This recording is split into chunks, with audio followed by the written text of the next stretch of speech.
you hear me? Yeah? So let's get straight to the first slide. Many of you all will be familiar with this image. This is Motivational Bahubali from Shravanbenegola in the southern part of Karnataka. Observe this image very carefully. It basically shows a gigantic image being bathed with milk and water. This is done once in 12 years. The purpose is, it's called an Abhishek ritual, and the purpose is to revitalize the image. A session like this is essentially revitalization. In every conference, there's an external speaker, someone like me, who's called in. And the point of it is primarily to allow you to step back from your day-to-day routine and to reflect on the frameworks on the basis of which you take decisions. And that's what we'll do today. We will basically revitalize ourselves. The thing is, when you take a bath, your body is refreshed, revitalized. When was the last time you gave your mind a bath? This session is essentially a mind bath. And hopefully you'll be refreshed at the end of it. If nothing else, you'll be entertained. Yeah? So, because I'll be telling you stories, so that's what we will do. And I'd like to begin by showing you, talking about this word belief, because that's the focus area of what I do. And unfortunately, this word has so many connotations that people sometimes make it very, in the early days when I started my work, I was considered to be some kind of a religious person. I had CNBC coming to me and saying that, but why aren't you wearing orange? Or somebody they came to my cabin and I had a laptop open. They said, but this doesn't look like a chief belief officer's cabin. So I said, how many chief belief officers do you know? And all that kind of thing, because there's so many assumptions with these words, because it's not a word that you associate with management, it's not a word that you associate with business. And yet, if you study neuroscience and you study cutting-edge neuroscience, you realize that it's one of the most powerful and important words if you want to understand interpersonal relationships, if you want to understand business, if you want to understand customer behavior, if you want to understand consumer behavior, if you want to understand employee engagement, you need to understand belief. So let's begin by simply understanding belief. And I'll give you a definition at the end of it. But I'd like you to first go through this small exercise with me and see something which is very common in India, especially in the southern part of India. It's called a rangoli, or more popular known as a kolam in the southern part of India. What is a kolam or a rangoli? It's a ritual. It's an art created by women every day. Every day in the morning we brush our teeth to feel fresh. This is, in a way, the matriarch of the household giving the tea of the household cleaning up. She does this ritual to refresh the household, to sort of rejuvenate it. Now look at the pattern very carefully. It's essentially dots, a grid of dots, and then you join the dots with a line. You either join the dots or you go around the dots. And the trick is to have a single line that includes all these dots to create a radially symmetrical pattern. That's the idea. And the thing is, the more dots that you have, the more complex patterns are created. That's what happens. The more dots you have, the more complex. And you can only do this either if you have experience or you are just intuitively brilliant. So either you have done this for several years or you just have that knack, you have that innate talent. It is also possible that the same number of dots, you will join it very differently on a different day. So look at this lady just doing it very casually with a fistful of color and just creating this fantastic pattern. Very simple pattern if you look at it, but looks complex from far away. And more importantly, as you keep doing it again and again, and imagine a village street where this is happening, you realize that different people join the dots differently. And when you realize this, you realize that we live in a very, very diverse world. This is Chennai, Mylapore, and this is the Mylapore Kolam Festival. And the Mugus, in Andhra it's called Mugu, it's these wonderful paintings done on the floor. And they'll be, next day the cars will just run over it. It's not a big deal. It's not permanent. It has to die and has to be reborn the next day. Each one of you in this room has a column. Your mind is actually a column. We don't use the word column, it sounds so Indian. We call it pattern. And what's pattern? You see, look at your mind. These dots that you see are the data that you have, the information that you have. And from childhood, the number of data and information that you receive keeps increasing. How you join the dots to create a radially symmetrical pattern or any pattern is belief. That is belief. That's assumption. That enables you to make sense of the world. All the data that is coming to you, how do you make sense of it? And therefore you have certain assumptions, certain belief systems. It is your subjective truth that creates the pattern. And as you go along life, more data comes in and your pattern changes. It transforms. And therefore you say, I've grown up. I've grown old. I see things differently. Because that's what's happening in your mind. Your assumptions are changing about life. And that's what belief is. Assumption. Subjective truth. You realize that on different days you can see the same thing very differently because suddenly something changes in you. A new idea, a new framework, a new way of joining the dots. More critically, and this is where people start shifting, we often don't realize that the same thing can be seen differently by different people. In an organization, there are about 200 people in this room. There are 200 different columns in this room and none of them are fixed. They're going to change. They're going to change every time. They're going to keep changing. And if you accept this, you understand what belief is. It's what is your pattern or what is your pattern at this moment.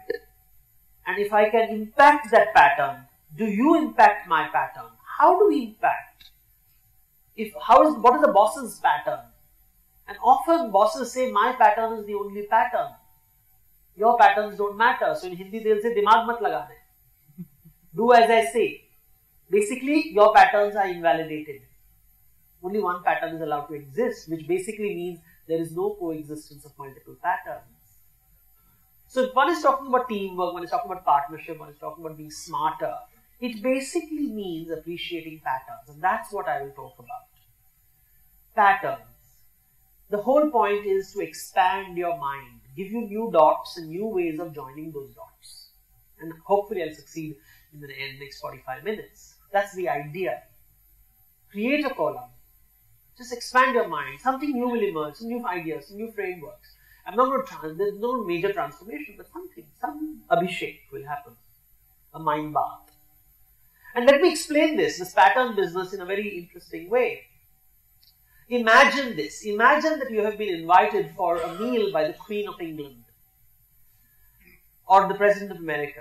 And in all probability, this is how the meal will be served to you. This is how it will be served. You will have all the cutlery in front of you with complete transparency. You know it's a 4-course meal. First you will get soup, then you will get starter, then you will get main course, then you will get dessert. That's what you will do. 4 things, one after the other. Until you finish the soup, you will not be given the starters. Until you finish the starters, you won't be given the main course. And until you finish the main course, you won't get the dessert. The food is decided by the chef and the host. You can't do much with the food. At best, you can add salt and pepper, maybe some butter. That's what you can do. Look at the food. It is centrally controlled, highly organized, categorized with clear boundaries, sequential, one after the other. Pattern. This is another pattern. This is the Indian thali. That was your lunch. Look at it carefully.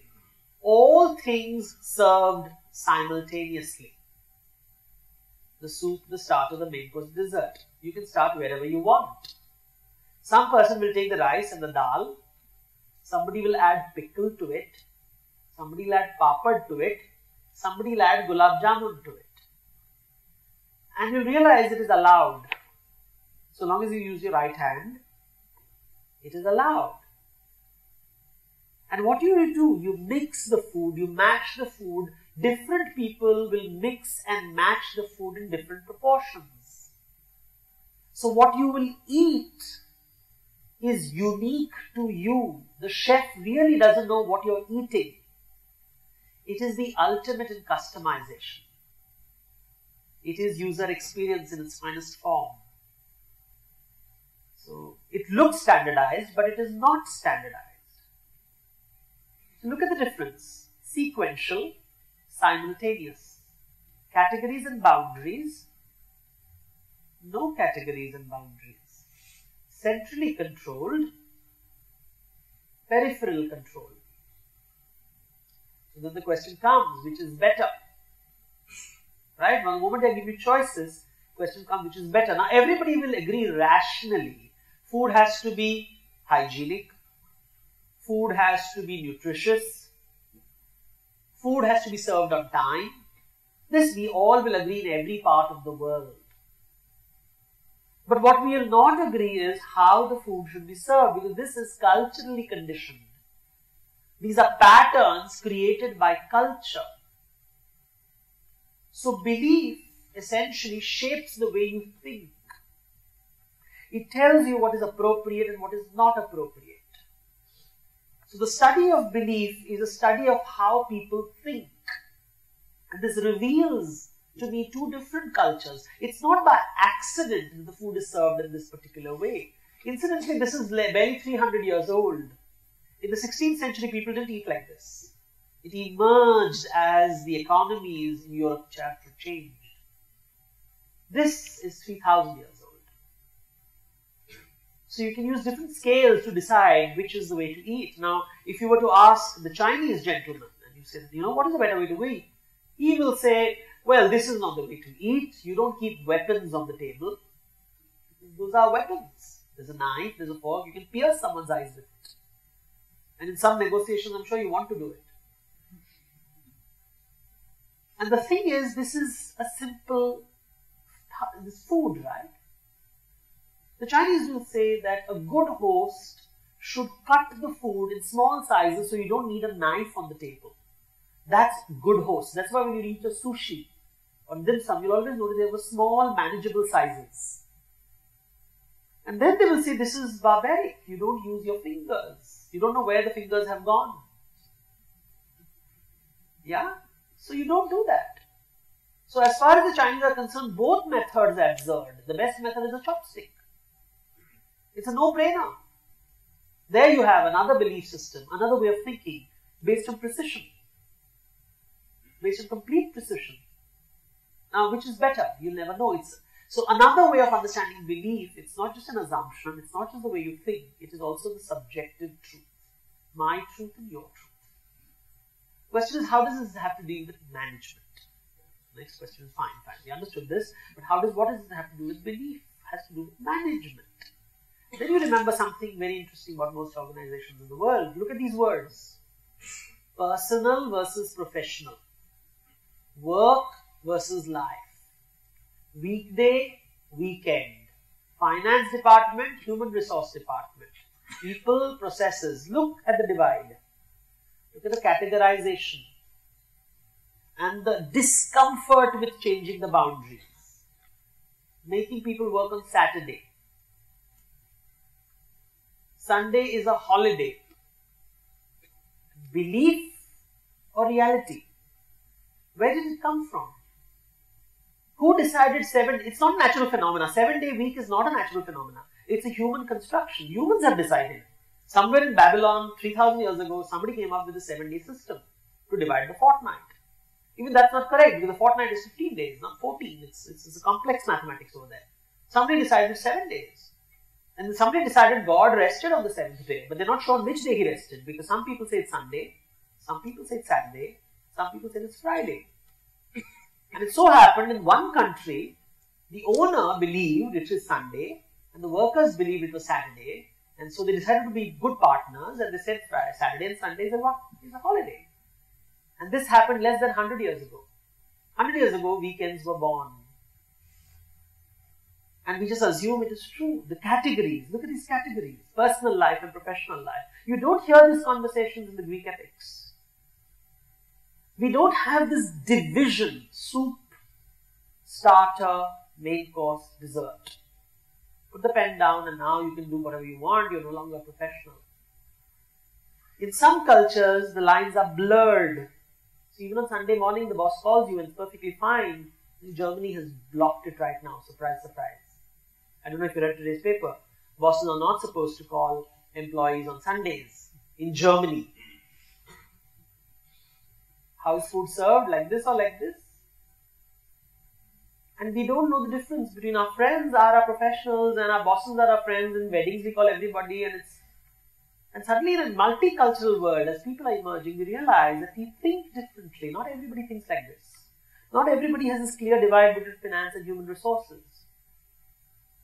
The ability to shift easily between departments, shape-shifting, moving between them, liminal beings, ideas are coming. So as a student of mythology, I'm trained in medicine and I've worked in the pharma industry, but my hobby was mythology. And it was initially just storytelling, fun. But I realized we were talking about patterns of thinking and patterns of assumptions and patterns. And I said, oh, this is interesting. And then I started reading management books because I worked in the pharma industry. I'm not trained in management, but I had to deal with so many people. I was at multinational companies. I had to deal with Germans, French, Americans, Europeans, people from China. Because our factories were located sometimes in the Philippines, and I was working at various departments, and I suddenly observed patterns which were very different from India. And I said, okay, let me just figure out what these patterns are. It was just fun at that time, and now it's become a profession, and I'll show you the pattern of how our management is designed. There's a design, there's a pattern to management. What we are taught in MBA schools, whether it's IIM Ahmedabad, whether it's Harvard. So let's begin by understanding, where does management as we know it come from? Management as we know it today comes from Harvard, 1920s in America. But it has antecedents. What we call management today began as industrial engineering once upon a time in the industrial era. Before that, it really were the practices of the Jesuit missionaries. They followed these measuring principles that we follow today. Before that, it was the Roman army. It really can be traced back right up to the Roman army. And maybe before that, if you want to know in detail, there's always Google. But broadly, it all comes from Europe and America. And therefore, the pattern resonates. The same patterns that you see in the stories that predominantly control Europe and America. Let me explain this, telling you a story. And the most powerful story, if you ever want to study leadership, one story that you must read, and it's a powerful story, it shapes the world, is the book of Exodus in the Bible. And it tells the story. I'll tell you the story in a very abbreviated form. It talks of people who lived in abject slavery, in misery. They were denied their rights, their dignity, their freedom. It was a problem. It was horrible. And then one day, there appeared the prophet. And the prophet said, I will take you to the promised land far, far away. Had he seen this promised land? No, he hadn't. He did not see the promised land. And yet people followed him because the life here was so terrible that they trusted him enough to follow him across the sea, across the wilderness, to this land that nobody had seen, this promised land, this land of milk and honey. Now, as he made his journey, he said you have to follow certain rules. The commandments of God.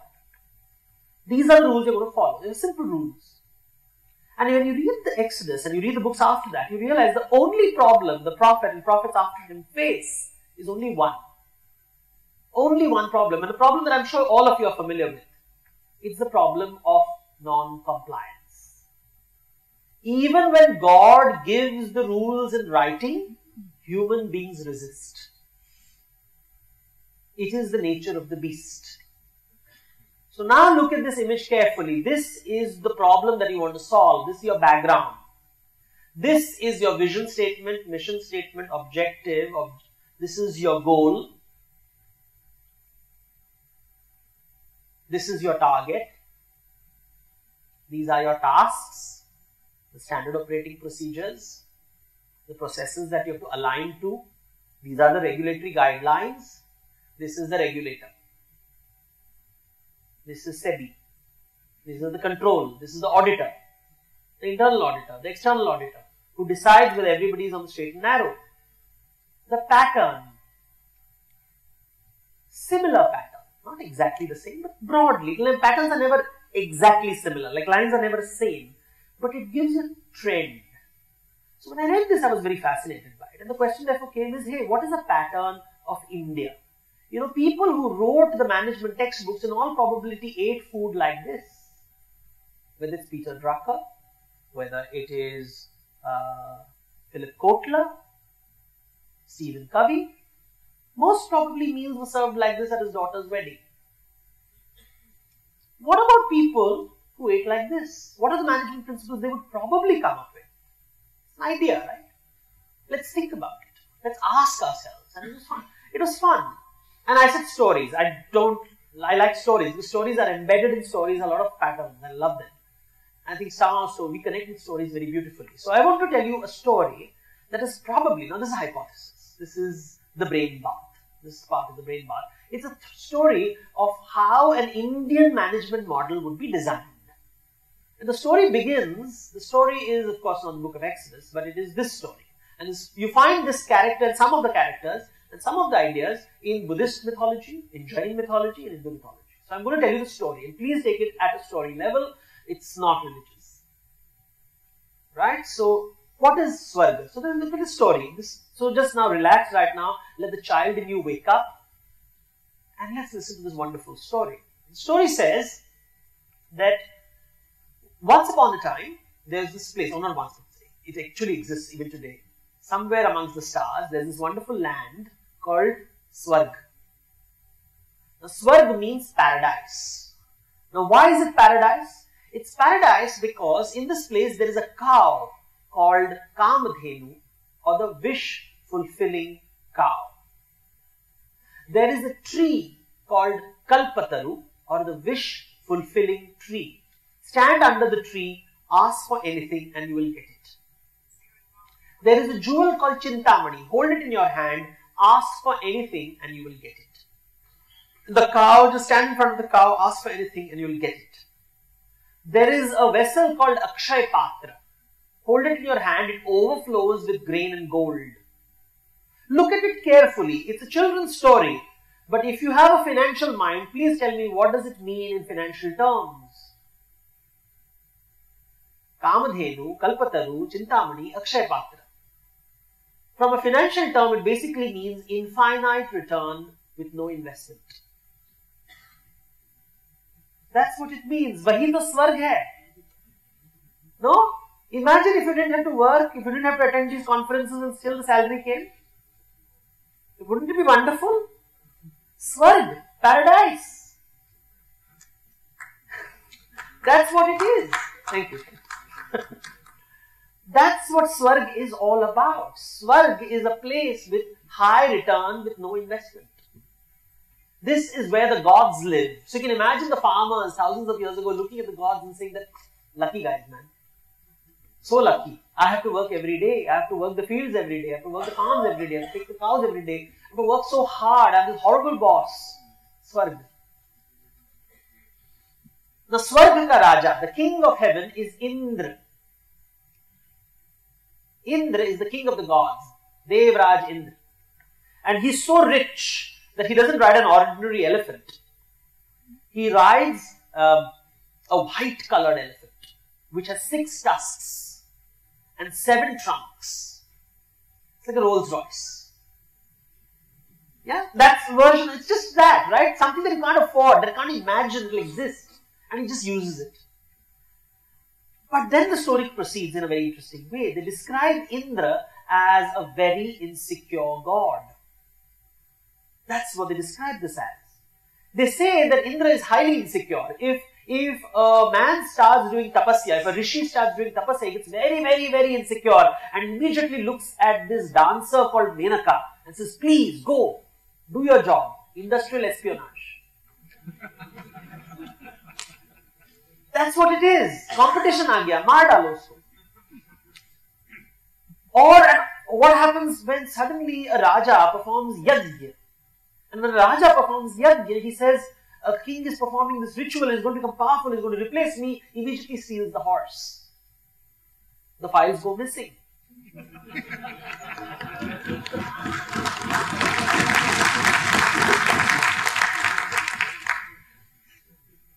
and then there is, of course, there is an Asura.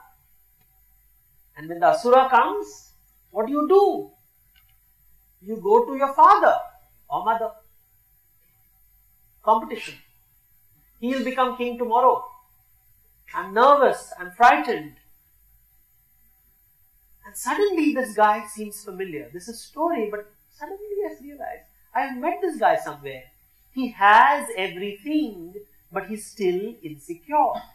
He's constantly fighting. He's in a battlefield, a Ranabhumi, constantly under siege, as if he's going to be attacked any time. Fragile, frightened, nervous. Can you see these guys popping up in front of your eyes? There they are, right in front of you. You can see them. And suddenly you realize the stories are telling you something else. And why is he insecure? He's insecure because Lakshmi will run away. Lakshmi is the goddess of wealth. And she will run away. In business terms, what is Lakshmi? Lakshmi is your customer. She will run away. Lakshmi is your partner. She will run away. Is your employee, will run away. The talent in your company, they will leave. That's Lakshmi. Your investors will run away. You're frightened. And thing is, Lakshmi has a reputation of being whimsical. She's called Chanchala. Whimsical. Look, in Bengali she's called Lokhitera, which means looking London, going Tokyo. So, the appraisal time, and you think you are going to get the promotion, and it goes to the scoundrel in the next cabin. Yeah? Happens, no? Can't be trusted like the stock market. Lakshmi ki chal. You never know where she's going. And the scriptures and the stories keep telling you something else. They say that she always goes towards Vishnu. She always sits next to Vishnu. The third character has emerged now. Indra, then Lakshmi, then Vishnu. She clings to his feet. She multiplies herself to get more of him. So there you have Indra chasing Lakshmi and Lakshmi chasing Vishnu. Bollywood movie. But look at it. One is chasing fortune. The other, fortune is chasing him. Chasing, attracting. Chasing, attracting. How do you see yourself? Are you Indra or are you Vishnu? Do you chase fortune or do you attract fortune? Do you chase the customer or do you attract the customer? Do you chase the partner or do you attract the partner? Do you chase talent or do you attract talent? This is the Indian approach to management. The difference is Indra is always fighting. He's in Ranabhumi. Vishnu is always smiling and playing a game in Rangabhumi, playground. Happy, seducing, enchanting, ensuring that the customer doesn't leave his side, multiplies to give him more business, repeat order. Kabhi nahi chhodega, not because of contractual obligations, not because of right of first refusal, but because I want to give you business. You're so damn good. And you think, okay, come on, this is theoretical. This is to nahi hota hai, ye mythology hai. So I have to give you a practical example. I have to give you a praman, proof of concept. And you will, since you are Indians in the room, I have to give an American example. Only then you will be trusted. So here is the American example. Look at this picture. These are not beggars.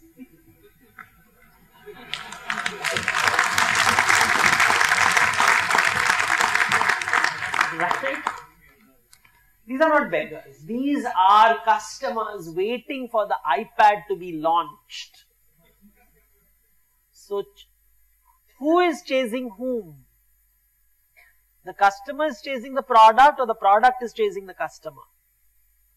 Now that's Vishnu Charitra. Something about that product. Have you ever felt an iPad? It's a sensory experience. Yeah? I know all the things that you all do with it. People don't realize that the first sense that humans get is the sense of touch. Therefore, the R&D department invested zillions of dollars figuring out the touchpad. 20 years ago, nobody thought of it. Somebody did.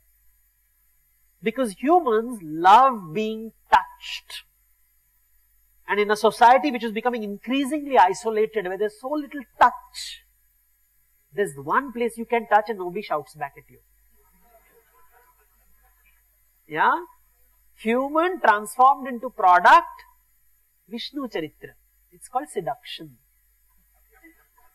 Mohini Swarupa. See, when you say it in Sanskrit, it sounds so erotic and beautiful. But it doesn't seem management. But it means the same thing. Stickiness. Mohini Swarupa. You won't leave. Moha is attachment. So when I say Mohini Swarupa, it just means customer stickiness. But when you say it in these romantic ways, we suddenly think Bhajagovindam, Bhajagovindam. Nobody thinks like business. But it is business. It's talking about, look at the words. We worship Srinatha, the Lord of Wealth. Tirupati, Lord of Wealth. What has gone wrong? Why is the country not attracting wealth? Clearly we are not studying well. You know, somewhere we have failed, right? Something is missing. So let's see. It's an idea, as I said. Maybe it's absurd, but something to think about. Let's join the dots. Let's try to figure out, hey, how do I become Vishnu? Is it possible? Is there something I can learn? Maybe it's dramatic and bizarre, but is there something that I can learn? And for that, we have to understand a ritual called the yajna. The yajna is an old ritual. It's no longer performed anymore. It's performed in a very abbreviated form called havan. But it used to be this dramatic ritual which used to be performed about 3,000 years ago. You have to understand what a yajna is, and then you'll understand what I'm talking about. A yajna was an old ritual where the person who's starting the yajna was called a yajman or jajman. And he would light a fire. And he would light that fire, and into the fire he would make offerings. He would make offerings into the fire.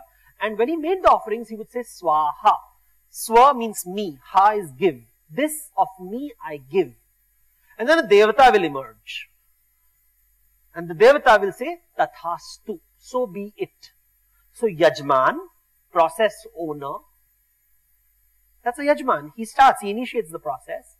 There is, or a better way of understanding, a yajman is the investor, swaha is the investment, devata is the investee, and tathastu is the return on investment.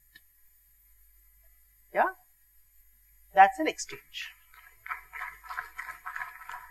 Business, basics of business is this, exchange. Now why is it significant? From an evolutionary perspective, humans are the only creatures who exchange. That's why the marketplace is born. Animals don't exchange. They grab. When humans display animal behavior, we call them thief. We look down upon it. To grab.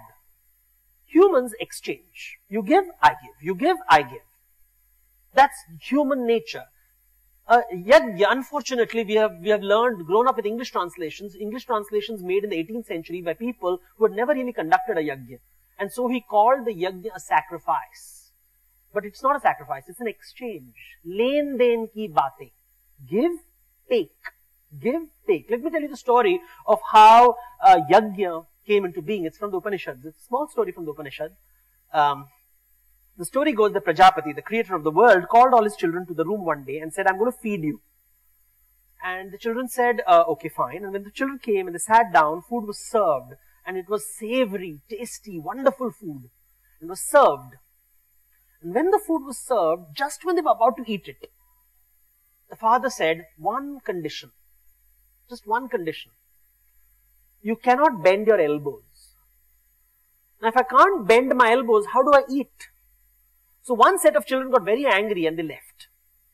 Another set of children tried to eat it by bending their face and licking the food off the plates. And that was a messy, dirty process. The third group came up with an idea, what we call innovation. They picked up the food and they gave it to the person in front of them.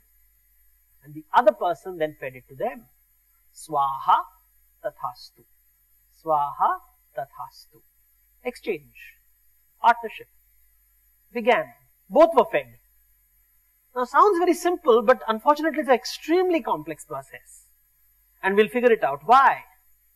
And let's understand the first thing, to be a yajman. What is the toughest thing in business? Toughest thing in business is, the one thing which defines success or failure of a business is decision making. To be or not to be a partner. To be or not to be part of a team. Decision. It's all about decisions. You think, you have, at one end you have the Hamlet who keeps thinking and never takes a decision. On the other side you have Othello who takes a decision and then lives to regret it.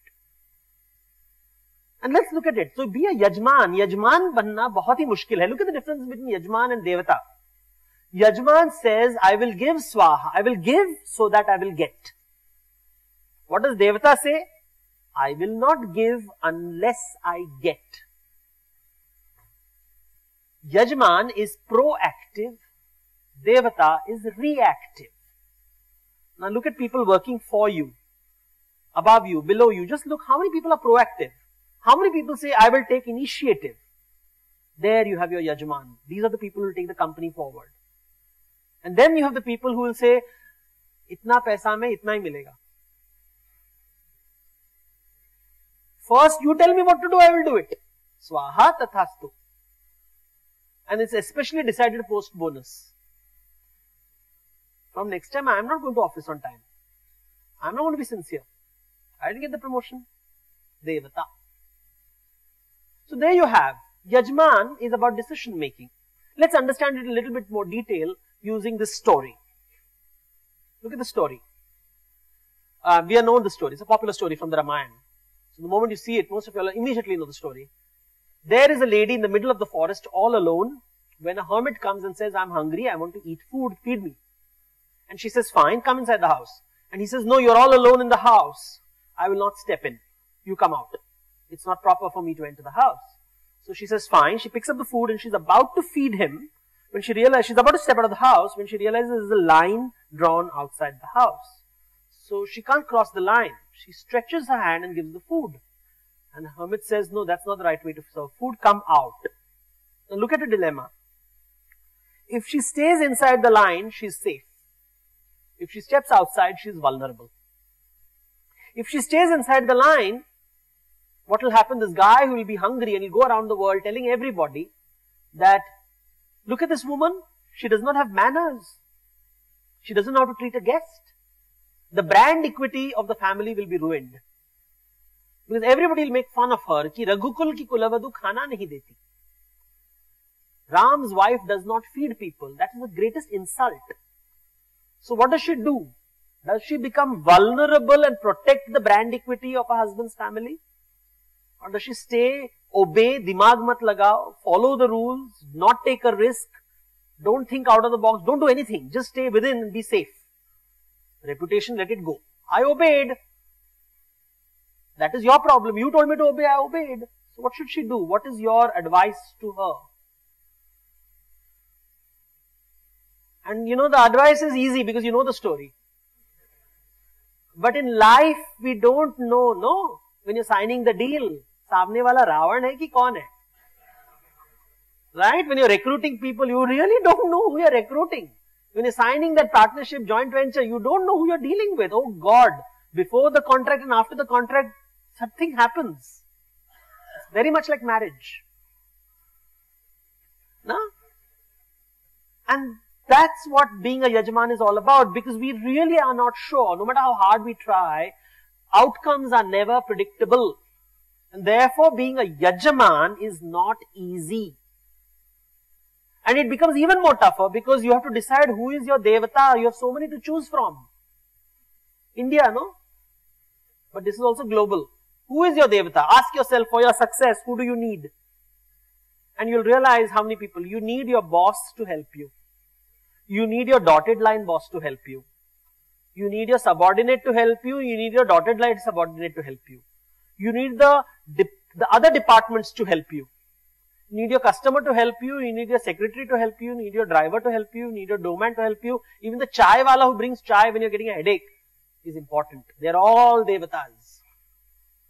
Each one is a Devata. So Indians found a fantastic solution. We didn't believe customer is God. We said customers are gods.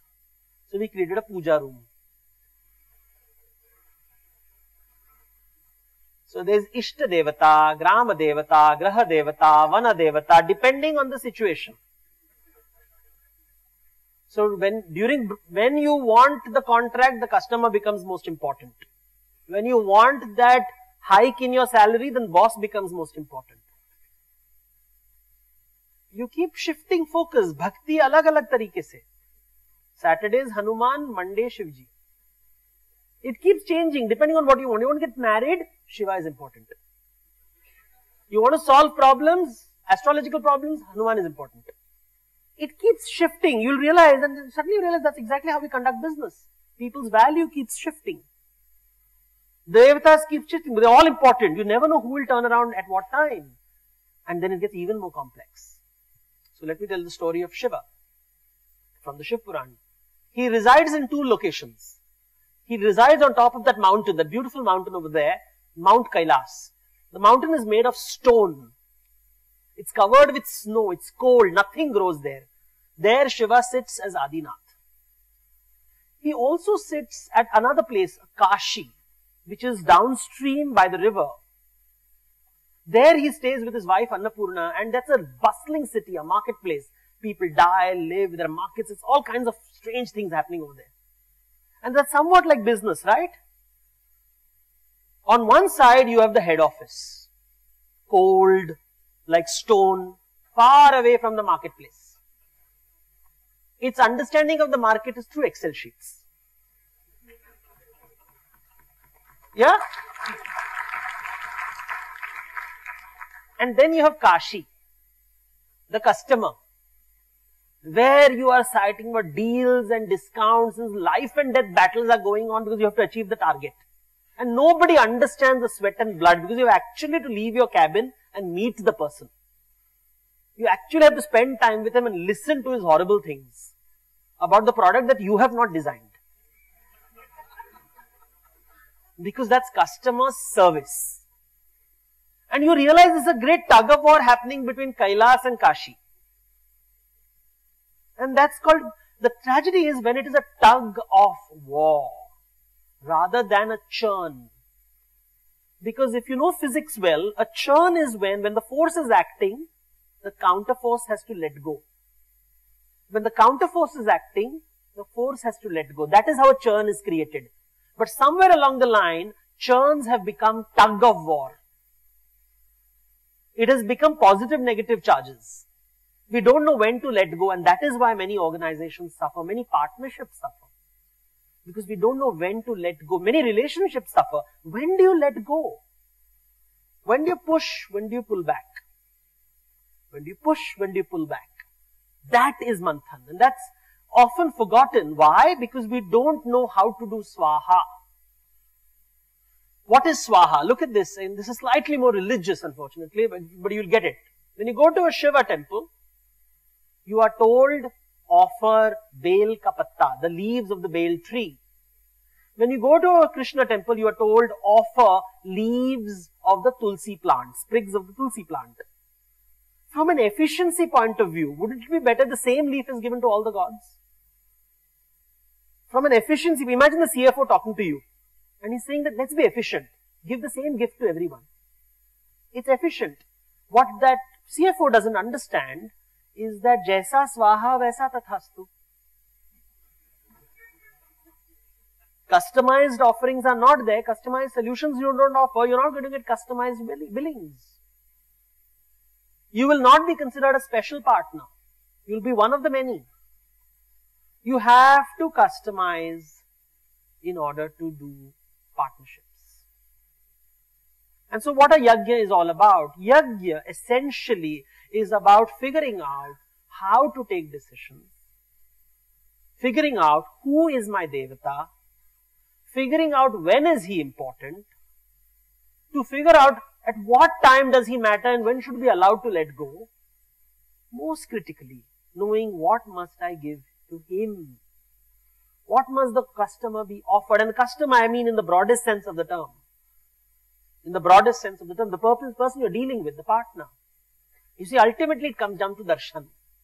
Look.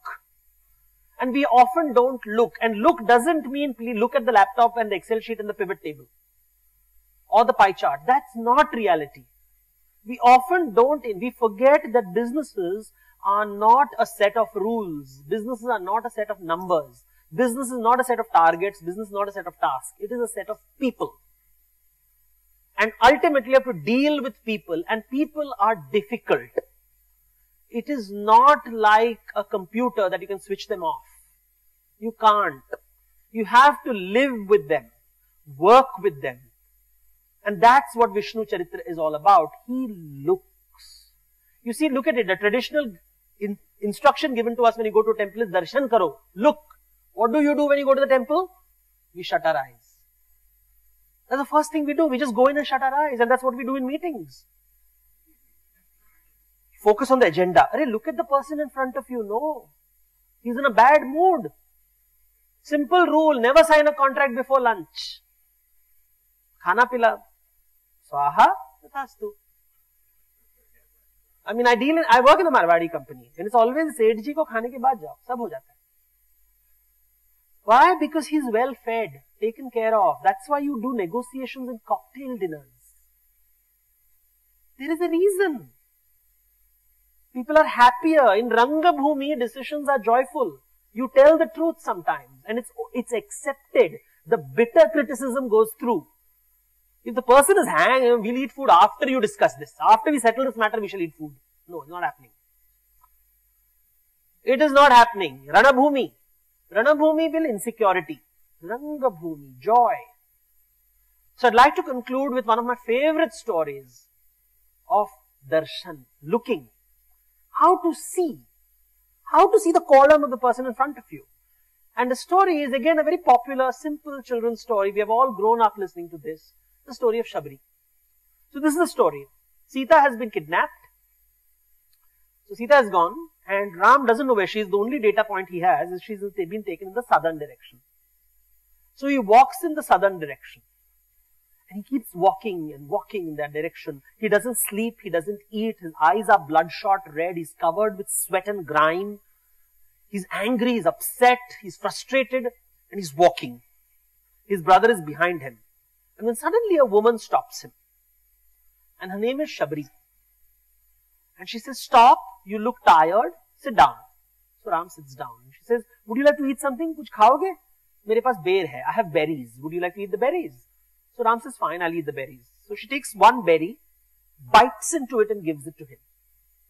She takes the second berry, bites it, doesn't quite like the taste and throws it away.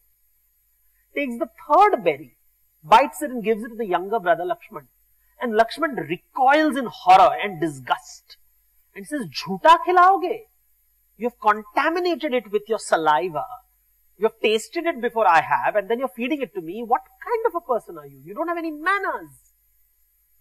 And he's furious and he's angry, and the lady feels so bad. She apologizes. I'm so sorry. I didn't mean to upset you. And Ram says, Lakshman, darshan karo. Look. What are you seeing and what am I seeing? Same data points. Same dots. Different patterns. We are joining the dots differently. Look at what I saw and what you saw. We are two men carrying weapons with bloodshot eyes covered with sweat and grime in the middle of the jungle. How many women you think will approach us? This woman approached us. She's an extremely brave woman. Second, why did she approach us? For her benefit or our benefit? For our benefit, to feed us. So not only is she brave, she's generous. And why do you think she bit into the berry? She bit into the berry so that she wanted to give us the sweetest of berries. So not only is she brave, not only is she generous, she's also a good host. But what did you see? This is what I saw. A brave, generous, good woman. You saw a woman without manners. Whose manners? Your manners. Manners that you learnt in the palace.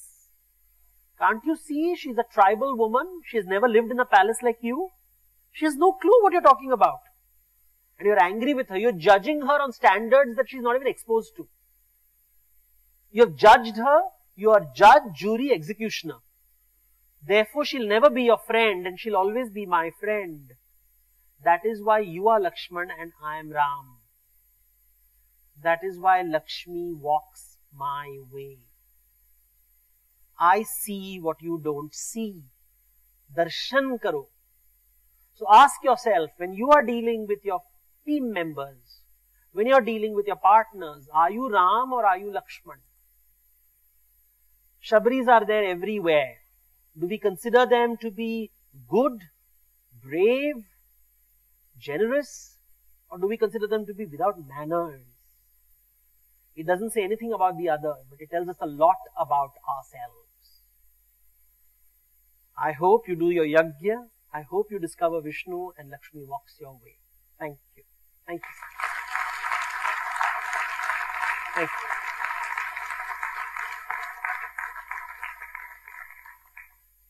I think we have time for some questions. Yeah.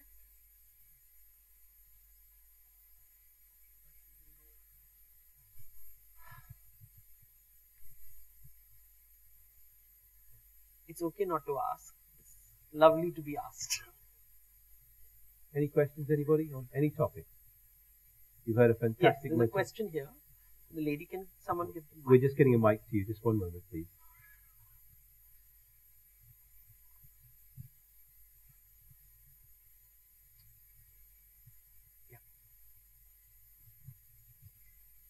Application of these management principles to what is happening in India now. Have we thought about it and how would it help? I'm doing it right now. That's what I do. I talk to people. These are not prescriptions. These are reflections. They help you in diagnosing things better. Often we give prescriptions without diagnosing. And our diagnoses are based on frameworks that we are familiar with. When you expand the repertoire of frameworks, your diagnosis becomes sharper.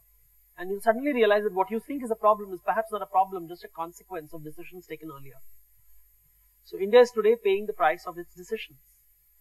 For a long time, we decided that the country we should not feed people. We should control the whole economy through licenses. Now, what happens when a person is starving for a long time and suddenly open the floodgates? You think of a hungry man who's not eaten for 10 days and food is placed in front of him. What does he do with the food? He doesn't eat properly. He stuffs his mouth. He shoves it in. And when you shove food in, you vomit. That's what's happened. You've crossed the line. You didn't know, you don't trust the system. And that's, just do darshan. So it's nothing big, it's just a correction. This too shall pass. Hopefully better decisions will be taken. But it will take time. We have to be patient. One over here at the back. Thanks for the inspirational speech. Many times while we work, we are all sitting in our comfort zones. Yes. Right? So we don't want to move. We don't want new challenges. Yes. Technology keeps changing. We don't want to learn it. Yes. We are all in a comfort zone. Yes. What is your take on it? How do I change myself? Any mythological story which you can relate to which will actually motivate us? You see, Vishnu, I'm not, of course, please remember, these are only about a couple of ideas. There are many more ideas. Please buy my book.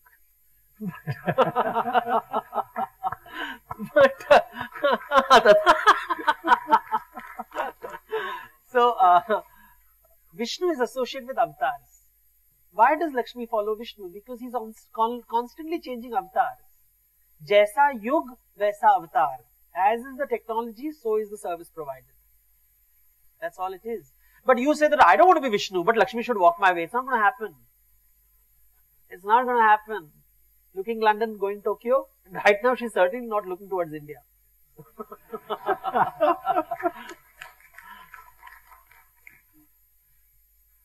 Anybody else?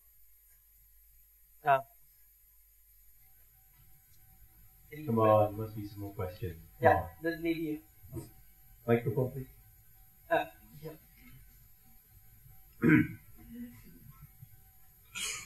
Students, what's your role as the chief belief officer? Basically, this slide is my role. I am called in my meetings to do just this. Dimag kholo. According to Kishorji, the biggest problem in our country is we don't think big. We don't think ideas. We are locked by past data. We don't see things. and I can go on and on about this, but we really don't see things as they are. We're quick to judge. We're too quick to accept other people's opinion on what's the problem. I've been working not just in, of course, future proof retail industry. I've been working in the television industry. I've worked in the film industry. I work with so many people, and I just see, it's so funny. Sometimes you meet a person and in the film industry, and he has never heard of Rajat Gupta. And you go to someone in the business industry and he's never heard of Salman Khan. And you're like, you realize the world is so big and we don't see so much. And there's so much to see. So my purpose is to make people see things, more things, and make them see things differently. And that does things. After that, I don't bother. Because some things happen because of that. Because when your exposure is there, as you know, if you've traveled the world, then you suddenly realize you're a different person. You automatically take different. You're a little bit more gracious. You a little bit understand the complexities. If you work in the hotel industry, you understand how complex it is to manage a hotel. And therefore, you're a little more generous and gentle in your behavior. So something like that happens. And I've seen that happening with leaders and such, I see people not getting so stressed out and understanding this will happen. In fact, the game that I play with some people who have worked for a long time is that I tell them predict the behavior of what is going to happen now. So they write on a little piece of notepad that now the person is going to behave like this, and it's exactly what happens. So that's what happens. You start understanding people better. There's a little bit more empathy, but I don't prescribe it. I sort of just open up the mind. That's it. Yes.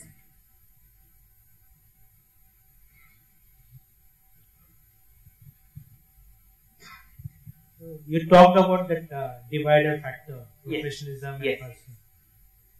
So how do you manage? Any example? You see, it depends on who you're working with, right? If I was working in Europe or America, these rules are very important. They have to be respected. In Japan, it's the boss who decides when your personal life will begin. And if you decide it's not going to begin, it's not going to begin. Like, it's as simple as that. In India, no matter what the boss says, you decide.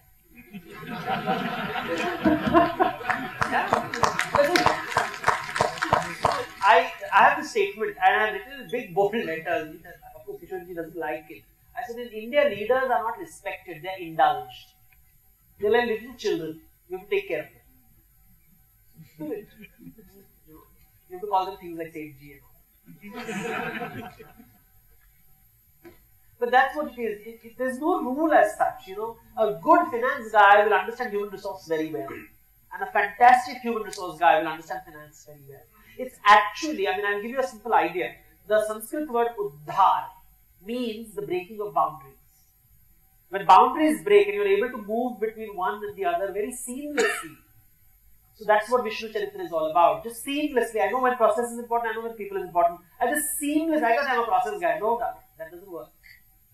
You have to be able to seamlessly move. You know when finance is important, in what stage of the organization the balance sheet is most critical, at what stage is recruitment most important. The ability to shift rapidly between categories is Vishnu Charitra. And it's very difficult to develop it because we would rather be, as someone said, comfort zone, expertise. The ability to shift across, to know when to relax. I can relax even on a Monday. And I can be tense even on a Sunday. The ability to shift rapidly is something that is critical to recognize. And all over the world people are realizing, and usually leaders at a very top level know this very well. For that professional person, it's far too bad. It's just, it's life going on.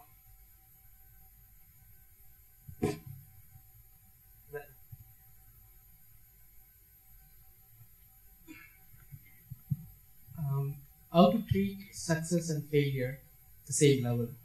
That's one. And second is how the leader treats the success and failure. Well, depends on how you define success. Now I'll tell you how it is defined in the scriptures. Success is when Lakshmi walks your way and Saraswati runs away. And failure is when Saraswati walks your way but Lakshmi runs away. Now decide what you want.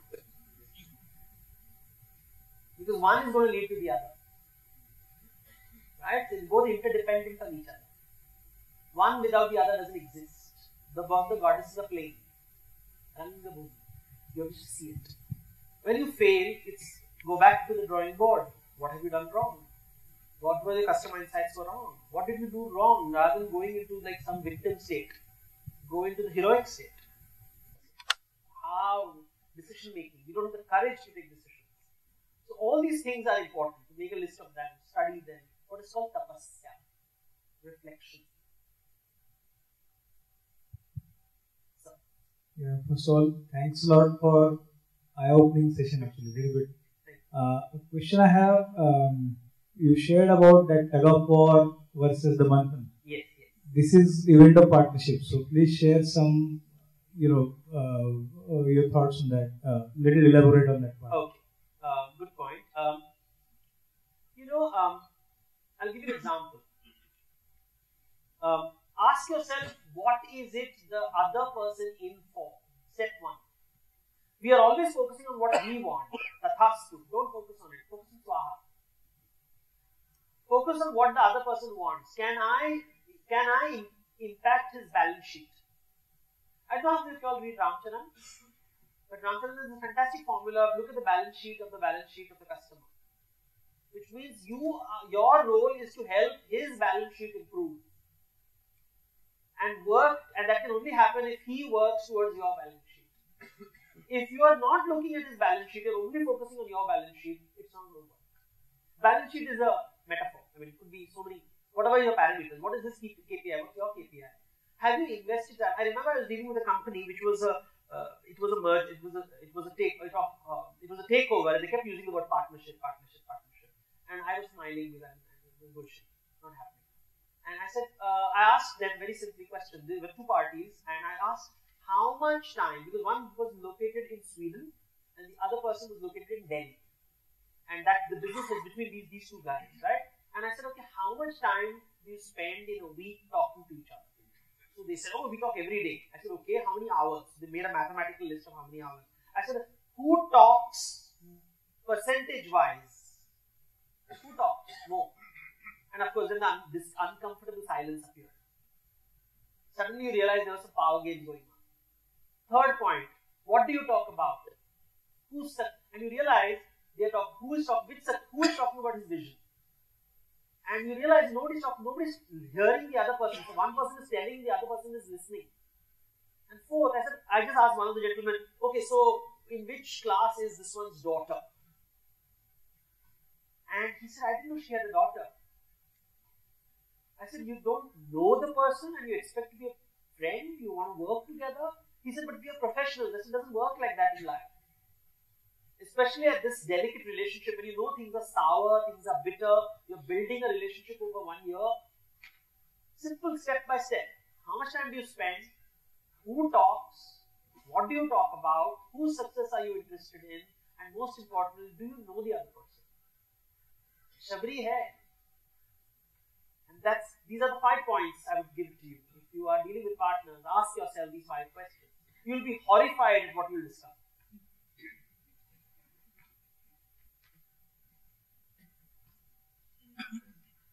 Just defined success is equal to Lakshmi comes in and Saraswati walks away, right?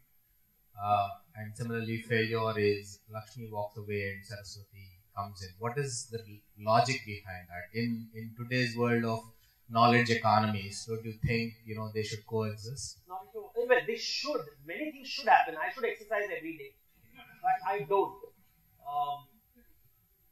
The thing is, what happens in success is we become complacent. We don't realize market forces are changing as we speak. And repeatedly you will see people who are very successful either clinging on to their old success formulas and refusing to redefine themselves, so loss of Saraswati.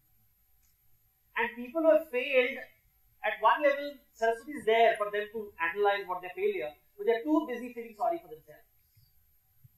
Too busy feeling miserable to focus on the fact that Saraswati is standing outside the door, plucking the strings of Tara and waiting for you to notice. But we don't do that. And you see this time and time again. Some of the most successful IT companies have not invested in talent management. Why? Why did they not invest in talent management? In fact, the success was designed around kicking out talented people and keeping out people who only comply. That's a recipe for disaster. Because the market is not going to go like this all the time. It's going to change. And you have to be wise enough to understand markets will change whether you like it or not. There are forces beyond your control. Talent pool You need the compliant people also, you need the aggressive people also, you need hunters, you need farmers, you need diversity. But most successful organizations are obsessed with the use of the word alignment, which basically means homogeneity, which is dangerous in a market. In this current market, if there is no diversity, you are in trouble. It's all about diversity. Nature is built on diversity. Survival. So these are the things we just observe. Most successful people ask, what is the talent management program? Whenever I go to companies whose balance sheet are fantastic, I just check talent management program. You notice that, I remember this one gentleman with a very fantastic statement. He said, when I get the balance sheet, I don't care, because balance sheet is yesterday's performance. I'm interested in employee survey, because that tells me about tomorrow. Are they motivated? Are they positive? And he doesn't look at one employee survey. He looks at the delta between the previous one. Of course, the numbers are so high, statistics do give a good number. So it's a very large organization. But he said, I don't care for the past, I look for the future. Now that's Saraswati talking. And he's one of the most successful men in the world. And I was like, yeah, there it is. He may not use words like Saraswati in English. I use it to make it poetry. But that's what he's doing.